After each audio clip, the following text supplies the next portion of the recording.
ਵੀ ਉਹ ਅਫਗਾਨੀ ਸੀ, ਉਹਦਾ ਕੀ ਮਤਲਬ ਸੀ ਪਾਕਿਸਤਾਨ ਦਾ। ਉਹਨੇ ਪੂਰਾ ਪਾਕਿਸਤਾਨ ਦਾ ਇਹਦਾ ਬਹਾਨਾ ਲੈ ਕੇ ਪਾਕਿਸਤਾਨ ਉੱਤੇ ਆਪਣਾ ਗੁੱਸਾ ਕੱਢਿਆ ਉਸ ਅਫਗਾਨੀ ਨੇ। ਨਹੀਂ ਤੇ ਅੰਮੀ ਉਹ ਅਫਗਾਨੀ ਨੇ, ਉਹ ਪਠਾਨ ਨੇ, ਉਹ ਉਸ ਕੌਮ ਦੇ ਲੋਕ ਨੇ ਜਿਹੜੇ ਦੁਸ਼ਮਣ ਦੀ ਔਰਤ ਦੀ ਵੀ ਇੱਜ਼ਤ ਕਰਦੇ ਨੇ। ਤੇ ਜਿਹੜੀ ਉਹ पे ਜ਼ੁਬਾਨ ਬੋਲਦਾ ਇੱਕ ਔਰਤ ਦੇ ਸਾਹਮਣੇ, ਹਾਂ ਉਹਨੂੰ ਜ਼ੇਬ ਤੇ ਨਹੀਂ ਦਿੰਦੀ। ਉਹਨੇ ਪੂਰੀ ਅਫਗਾਨ ਕੌਮ ਦਾ ਨਾਂ ਜਿਹੜਾ ਹੈ ਨਾ ਡਬੋਇਆ ਇਸ ਸਿਲਸਿਲੇ 'ਚ ਕਿ ਔਰਤਾਂ ਦੀ ਬੜੀ ਉਹ ਇੱਜ਼ਤ ਕਰਦੇ ਨੇ। ਤੇ ਇਹਨੇ ਜੋ ਕੁਛ ਕੀਤਾ ਤਾਂ ਸੀ ਬਾਜਵੇ ਨੇ, ਜੋ ਕੁਛ ਲੋਕਾਂ ਦੇ ਨਾਲ ਕੀਤਾ ਤਾਂ ਸੀ, ਉਹਦੀ ਵਜ੍ਹਾ ਤੋਂ ਅੱਲਾਹ ਪਾਕ ਨੇ ਉਹਦੀ ਜ਼ੁਬਾਨ ਹੀ ਸਲਬ ਕਰ ਲਈਏ, ਉਹਦੇ ਦਿਲ 'ਚੋਂ ਬਹਾਦਰੀ ਤੇ ਕੁਵਤ ਹੀ ਕੱਢ ਲਈਏ ਕਿ ਉੱਠ ਕੇ ਉਸ ਆਦਮੀ ਦਾ ਕੁਛ ਤੇ ਕਰਦਾ। ਉਹ ਇੱਕ ਆਮ ਆਦਮੀ ਸੀ, ਤੂੰ ਇੱਕ ਮੁਲਕ ਦਾ ਚੀਫ ਆਫ ਆਰਮੀ ਸਟਾਫ ਰਿਹਾ ਹੈ। ਉਸ ਮੁਲਕ 'ਚ ਜਿੱਥੇ ਬੈਠੇ ਉੱਥੇ ਕੁਝ ਤੇ ਕੁਝ ਤੇਰੀ ਅਹਿਮੀਅਤ ਹੋਏਗੀ ਨਾ, ਕਿ ਤੈਨੂੰ ਇੰਨਾ ਡਰ ਪੈ ਗਿਆ ਕਿ ਇੱਕ ਆਮ ਅਫਗਾਨੀ ਖਲੋ ਕੇ ਤੈਨੂੰ ਇੰਨੀਆਂ ਗਾਲਾਂ ਪਿਆ ਕੱਢਦਾ ਤੇ ਤੂੰ ਚੁੱਪਚਾਪ ਸੁਣਦਾ ਰਿਹਾ। ਇਹਦਾ ਮਤਲਬ ਉਹ ਜੀ ਕੰਮ पे टांग रही थी, वो फिर सीन सच्ची सी नहीं। ਇਹਨਾਂ ਨੇ ਇੱਕ ਅੱਛੀ ਖਾਸੀ ਕੌਮ ਨੂੰ ਪਿਛਲੇ 40-50 ਸਾਲ ਤੋਂ ਜਿਸ ਡਗਰ ਤੇ ਪਾਇਆ ਦਾ ਸੀ, ਕਿਉਂਕਿ ਇਹ ਜਿਹੜੇ ਅਮੀ ਮੁਲਕ ਦੇ ਹੁਕਮਰਾਨ ਹੁੰਦੇ ਨੇ ਜਾਂ ਚੀਫ ਆਫ ਆਰਮੀ ਸਟਾਫ ਜਾਂ ਵੱਡੇ ਲੋਕ, ਇਹੋ ਹੀ ਆਵਾਮ ਨੂੰ ਇੱਕ ਰਸਤੇ ਤੇ ਲਾਉਂਦੇ ਨੇ ਨਾ ਕਿ ਜੇ ਆਵਾਮ ਵਿੱਚ ਬੁਰਾਈਆਂ ਪੈਦਾ ਹੋ ਰਹੀਆਂ ਨੇ, ਬੇਈਮਾਨੀ, ਤੇ ਉਹਨਾਂ ਨੂੰ ਸਮਝਾਇਆ ਜਾਏ ਕਿ ਸਜ਼ਾ ਮਿਲੇਗੀ ਜੇ ਸਿੱਧੇ ਹੋ ਜਾਓ, रोड ते इशारे ते खड़े होवो, नहीं तो सज़ा मिलेगी जे, ताकि वो इशारे की पासदारी करन लग पैन।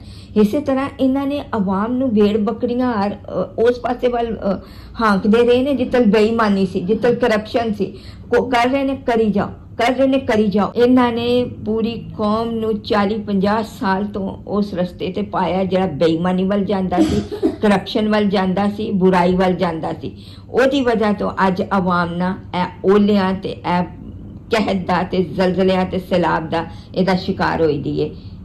ਆਪ ਹੀ ਇਹ ਮੁਲਕ ਛੱਡ ਕੇ ਇੱਕ ਲੰਡਨ ਜਾ ਕੇ ਆਰਾਮ ਨਾਲ ਵੱਡੇ ਫਲੈਟਾਂ 'ਚ ਬਹਿ ਗਿਆ, ਤੇ ਇਹ ਦੂਜਾ ਜਿਹੜਾ ਇਹ ਫੈਮਿਲੀ ਦੇ ਨਾਲ ਵੈਕੇਸ਼ਨ ਇੰਜੋਏ ਕਰ ਰਿਹਾ ਬੀਵੀ ਦਾ ਬੈਗ ਫੜ ਕੇ। ਤੇ ਮੁਲਕ 'ਚ ਹਰ ਇੱਕ ਦੇ ਮੂੰਹ ਤੇ ਤਾਲਾ ਲਾ ਦਿੱਤਾ ਹੈ। ਜੇ ਤੂੰ जरा भी अपने लब खोले, जरा भी कोई तेरी आवाज निकली तो बस तेनू चुक लिया जाएगा। जे तू माफी मंगेगा या साडे नाल रलेगा, साडे वाल पासे वाल होएगा तो ठीक है, जे नहीं होएगा तो फिर तेरी माँ भैन दी वारी आएगी। ते अम्मी जो माँ भैन बीवी दी इज्जत ते हथ पा दो तो केड़ा बंदा है जिहड़ा नहीं कहेगा कि आहो ना खुदा जो तू कह रहा है वो ठीक है, मैं करने नू तैयार हाँ।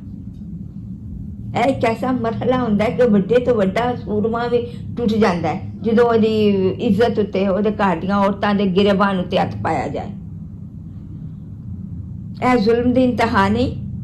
ਤੇ ਜੋ ਕੁਛ ਹੈ ਪੀਟੀਆਈ ਨਾਲ पे ਕਰਦੇ ਨੇ, ਜੋ ਕੁਛ ਹੈ ਪੀਟੀਆਈ ਨਾਲ पे ਕਰਦੇ ਨੇ, ਤੇ ਵਰਕਰਸ ਨਾਲ ਜੋ ਕੁਛ ਇਹਨਾਂ ਨੇ ਕੀਤਾ ਹੈ, ਉਸ ਤੋਂ ਇਲਾਵਾ ਮਾਰੋ ਤੇ ਰੋਣ ਵੀ ਨਾ ਦਵੋ ਵਾਲੀ ਸਿਚੁਏਸ਼ਨ ਕਰਕੇ ਉਹਦਾ ਜ਼ਰਾ ਸਾਰਾ ਵੀ ਜੇ ਐਸਾ ਮਰੀਮ ਦੀ ਪਾਰਟੀ ਨਾਲ ਕੀਤਾ ਹੁੰਦਾ ਤੇ ਤੋਬਾ ਤੋਬਾ ਤੋਬਾ, ਇਹਨਾਂ ਨੇ ਤੇ ਯੂਐਨਓ ਵਿੱਚ ਪਹੁੰਚ ਜਾਣਾ ਸੀ ਕਿ ਸਾਡੇ ਨਾਲ ਪਾਕਿਸਤਾਨ 'ਚ ਆ ਕੇ ਆਉਂਦਾ। ਗੱਲ ਇਹ ਵੇ ਕਿ ਦੂਸਰੇ ਮੁਲਕਾਂ ਦਾ ਵੀ ਸਾਡੇ ਤੋਂ ਇਤਮਾਦ ਉੱਠ ਗਿਆ ਦਾ ਵੇ। ਫੈਮਿਲੀ 'ਚ ਵੀ ਤੁਸੀਂ ਤੱਕਿਆ ਹੋਣਾ ਹੈ ਕਿ ਜੇ ਕੋਈ ਹੈ ਉੱਠ ਕੇ ਕੰਮ ਖੁਦ ਨਹੀਂ ਕਰਦਾ, ਕੁਛ ਨਹੀਂ ਕਰਦਾ, ਹਿਲਦਾ ਵੀ ਨਹੀਂ, ਘਰ ਹੀ ਬੈਠਾ ਰਹਿੰਦਾ ਹੈ, ਤੇ ਦੂਜੇ ਰਿਸ਼ਤੇਦਾਰ ਵੀ ਕਿਸ ਹੱਦ ਤੱਕ ਉਹਦੀ ਮਦਦ ਕਰਦੇ ਨੇ, ਹੈ ਨਾ, ਕਰਦੇ ਨੇ। ਇੱਕ ਅਰਸੇ ਤੋਂ ਬਾਅਦ ਉਹ ਕਹਿੰਦੇ ਨੇ ਭਾਈ ਤੂੰ ਵੀ ਤੇ ਕੁਛ ਕਰ, ਤੂੰ ਵੀ ਤੇ ਕੁਛ ਹਿੱਲ, हाँ तू जो अपने घर के टेक केयर ही नहीं करता। तो कि इस तरह ही ना श्रीलंका के हालात उन्होंने अपने आहिस्ता आहिस्ता ठीक कर ले सन। इंडिया ने उन्होंने मदद की, चाइना ने उन्होंने मदद की, लेकिन साड़ी मदद करने वास्ते कोई नहीं आएगा, क्योंकि किसी ने भी साढ़े ते एतमाद नहीं हैगा कि जे असी इन्हों की मदद करांगे पैसे नाल ते अपने हालात सुधार के ठीक हो के अच्छे बच्चे हार बह जाएंगे। नहीं, उन्होंने साढ़े ते एतमाद नहीं कि पूरी कौम ही पता नहीं कभी नवाजे के पिछे तो कभी शबाजे के पिछे बड़ी होंगी है। हाँ, तो जो इन्हों का जी चाहे कोई इन्हों का ਵੱਡਾ ਚੀਫ ਆਫ ਆਰਮੀ ਉੱਠ ਕੇ ਤੇ ਅਸਾਂ ਦਾ ਜੀਨ ਚੇਂਜ ਕਰ ਦਿੰਦਾ।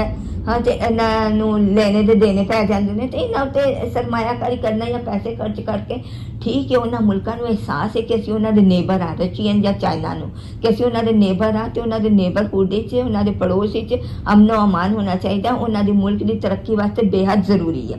ਹਾਂ, ਉਹ ਚਾਹੁੰਦੇ ਵੀ ਨੇ, ਲੇਕਿਨ ਉਹਨਾਂ ਨੂੰ ਸਾਡੀ ਕੌਮ ਉੱਤੇ, ਸਾਡੇ ਲੋਕਾਂ ਉੱਤੇ ਉਹਨੇ ਇਤਮਾਦ ਖਤਮ ਹੋ ਗਿਆ ਹੈ। ਉਹ ਕਹਿੰਦੇ ਨੇ ਪੂਰਾ ਮੁਲਕ ਨਹੀਂ ਦੇਖ ਰਿਹਾ ਕਿ ਇੱਕ ਜਮਾਤ ਦੇ ਨਾਲ ਕੀ ਹੋ ਰਿਹਾ, ਤੇ ਫਿਰ ਵੀ ਇਹ ਡਿਵਾਈਡ ਹੋਏ ਦੇ ਨੇ, ਕੁਝ ਸ਼ੇਰ ਦੇ ਪਾਸੇ ਤੇ ਕੁਝ ਭੁੱਟੋ ਦੇ ਪਾਸੇ ਹਾਲੇ ਤੱਕ ਹੈਗੇ ਨੇ। ਜਿਹੜੇ 75 ਸਾਲ ਤੱਕ ਇਹਨਾਂ ਨੂੰ ਲੁੱਟ ਕੇ ਖਾ ਗਏ ਨੇ, ਹਾਲੇ ਵੀ ਲੋਕ ਵਿੱਚੋਂ ਉਹਨਾਂ ਦੇ ਪਾਸੇ ਵੱਲ ਹੈਗੇ ਨੇ। ਉਹਨਾਂ ਦੀਆਂ ਅੱਖਾਂ ਕਦੋਂ ਖੁੱਲਣਗੀਆਂ? ਉਹ ਕਦੋਂ ਇੱਕ ਪਾਸੇ ਵੱਲ ਹੋ ਕੇ ਇੱਕ ਕੌਮ ਬਣ ਕੇ ਇੱਕ ਮੁਲਕ ਦੀ ਆਜ਼ਾਦੀ ਵਾਸਤੇ ਖੜੇ ਹੋਣਗੇ? ਹਾਲੇ ਵੀ ਮੁਲਕ 'ਚ ਲਿਫਾਫਾ ਸਹਾਫੀ ਹੈਗੇ ਨੇ, ਹਾਲੇ ਵੀ ਮੁਲਕ 'ਚ ਐਸੇ ਵਕੀਲ ਹੈਗੇ ਨੇ ਜਿਹੜੇ ਉਹਨਾਂ ਦੇ ਕਰਪਸ਼ਨਾਂ ਦੇ ਕੇਸਾਂ ਦੇ ਉੱਤੇ ਪਰਦੇ ਪੇ ਪਾਉਂਦੇ ਨੇ। ਹਾਲੇ ਵੀ ਨੈਬ ਜਿਹੜੀ ਹੈ ਉਹਨਾਂ ਦੇ ਸਹੂਲਤਕਾਰ ਬਣੀ ਦੀ, ਹਾਲੇ ਵੀ ਅਦਾਲਤਾਂ ਜਿਹੜੀਆਂ ਨੇ ਉਹਨਾਂ ਕੋਲੇ ਪੁੱਛ ਕੇ ਫੈਸਲੇ ਪਈਆਂ ਕਰਦੀਆਂ ਨੇ। ਜਦੋਂ ਇਹ ਹਰ ਅਦਾਰੇ ਵਿੱਚੋਂ, ਸਾਰੀ ਕੌਮ ਵਿੱਚੋਂ ਇਹ ਬੁਰਾਈ ਦਾ ਇੱਕ ਇੱਕ ਜ਼ਰਾ ਨਿਕਲ ਜਾਏਗਾ, ਸਾਰੇ ਲੋਕ ਇੱਕ ਚੀਜ਼ ਵਾਸਤੇ ਇਕੱਠੇ ਹੋ ਜਾਣਗੇ ਕਿ ਆਖੋ ਬਈ ਸਾਨੂੰ ਆਪਣੇ ਮੁਲਕ 'ਚ ਆਜ਼ਾਦੀ ਚਾਹੀਦੀ ਹੈ, ਆਪਣੇ ਮੁਲਕ ਦੀ ਤਰੱਕੀ ਚਾਹੀਦੀ ਹੈ, ਅਸੀਂ ਇੱਥੇ ਹੀ ਰਹਿਣਾ, ਅਸੀਂ ਇਹਨੂੰ ਹੀ ਸੰਵਾਰਨਾ ਹੈ।